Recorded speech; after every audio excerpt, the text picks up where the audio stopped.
And one way was being frightened of being far away from a place I was used to, and the other was being frightened of being near where Father lived, and they were in inverse proportion to one another, so that the total fear remained a constant as I got further away from home and further away from Father. Like this, it takes 19 minutes for the bus to get to school from our house, but it took me 47 minutes to walk the same distance, so I was very tired when I got there, and I hoped that I could stay at school for a little while and have some biscuits and some orange juice before I went to the train station.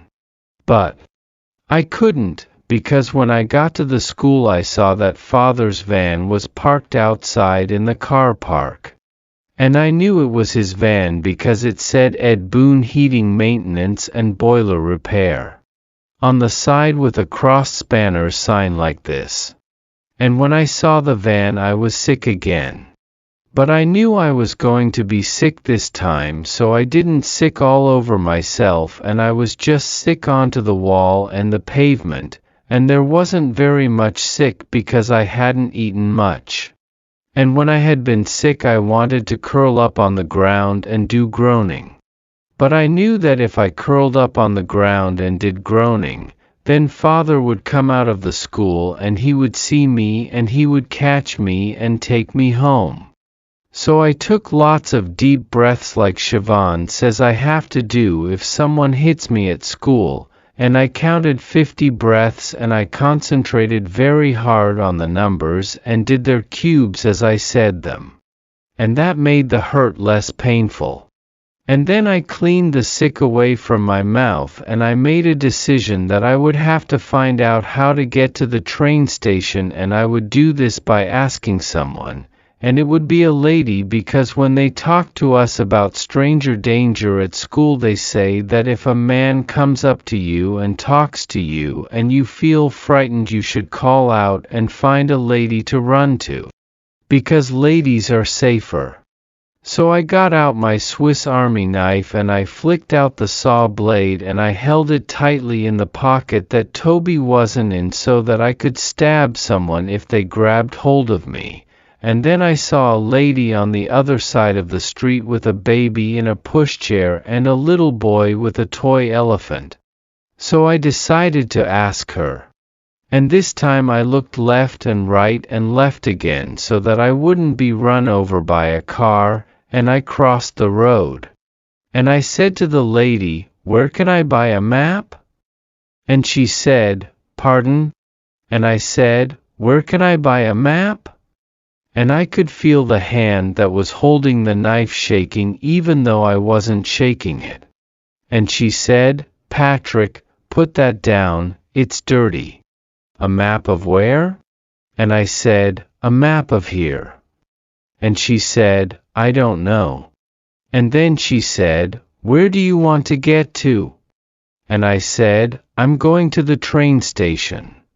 And she laughed and she said, "You don't need a map to get to the train station." And I said, "I do, because I don't know where the train station is." And she said, "You can see it from here." And I said, "No, I can't. And also I need to know where there is a cash machine." And she pointed and said, "There. That building. Says Signal Point on the top. There's a British Rail sign on the other end. The station's at the bottom of that." Patrick, if I've told you once, I've told you 1,000 times. Don't pick things off the pavement and stick them in your mouth. And I looked and I could see a building with writing at the top, but it was a long way away so it was hard to read, and I said, "Do you mean the stripy building with the horizontal windows?" And she said, "That's the one." And I said, "How do I get to that building?" And she said, "Gordon Bennett." And then she said, "Follow that bus," and she pointed to a bus that was going past. So I started to run. But buses go really fast and I had to make sure that Toby didn't fall out of my pocket. But I managed to keep running after the bus for a long way, and I crossed 6 side roads before it turned down another street and I couldn't see it anymore. And then I stopped running because I was breathing really hard and my legs hurt. And I was in a street with lots of shops. And I remembered being in this street when I went shopping with Mother. And there were lots of people in the street doing their shopping, but I didn't want them to touch me, so I walked at the edge of the road. And I didn't like all the people being near me and all the noise because it was too much information in my head and it made it hard to think, like there was shouting in my head. So I put my hands over my ears and I groaned very quietly. And then I could still see the sign the lady had pointed at, so I kept on walking toward it. And then I noticed I couldn't see the sign anymore. And I had forgotten to remember where it was, and this was frightening because I was lost and because I do not forget things. And normally I would make a map in my head and I would follow the map and I would be a little cross on the map that showed where I was, but there was too much interference in my head and this had made me confused. So I stood under the green and white canvas roof outside a greengrocer's shop where there were carrots and onions and parsnips and broccoli in boxes that had a plastic furry green carpet in them, and I made a plan. I knew that the train station was somewhere near.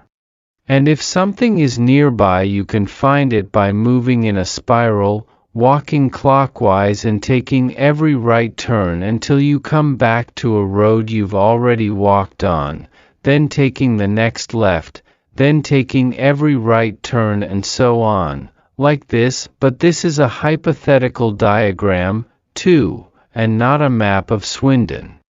And that was how I found the train station, and I concentrated really hard on following the rules and making a map of the center of the town in my head as I walked, and that way it was easier to ignore all the people and all the noise around me. And then I went into the train station. 181, I see everything. That is why I don't like new places. If I am in a place I know, like home, or school, or the bus, or the shop, or the street, I have seen almost everything in it beforehand and all I have to do is to look at the things that have changed or moved. For example, one week the Shakespeare's Globe poster had fallen down in the classroom at school and you could tell because it had been put back slightly to the right and there were 3 little circles of blue tack stain on the wall down the left-hand side of the poster. And the next day someone had graffitied Crow Aptok to lamppost 437 in our street, which is the one outside number 35. But most people are lazy. They never look at everything. They do what is called glancing, which is the same word for bumping off something and carrying on in almost the same direction. Example, when a snooker ball glances off another snooker ball. And the information in their head is really simple. For example, if they are in the countryside, it might be, I am standing in a field that is full of grass. There are some cows in the fields. It is sunny with a few clouds. There are some flowers in the grass. There is a village in the distance. There is a fence at the edge of the field and it has a gate in it. And then they would stop noticing anything because they would be thinking something else like, oh, it is very beautiful here, or I'm worried that I might have left the gas cooker on, or I wonder if Julie has given birth yet. But if I am standing in a field in the countryside, I notice everything.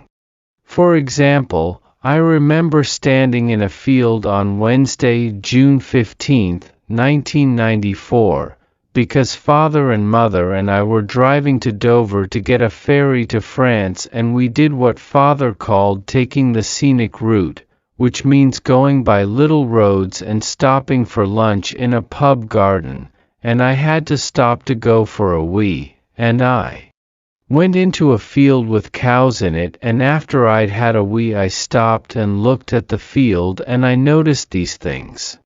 There are 19 cows in the field, 15 of which are black and white and 4 of which are brown and white. There is a village in the distance which has 31 visible houses and a church with a square tower and not a spire. There are ridges in the field, which means that in medieval times it was what is called a ridge and furrow field, and people who lived in the village would have a ridge each to do farming on.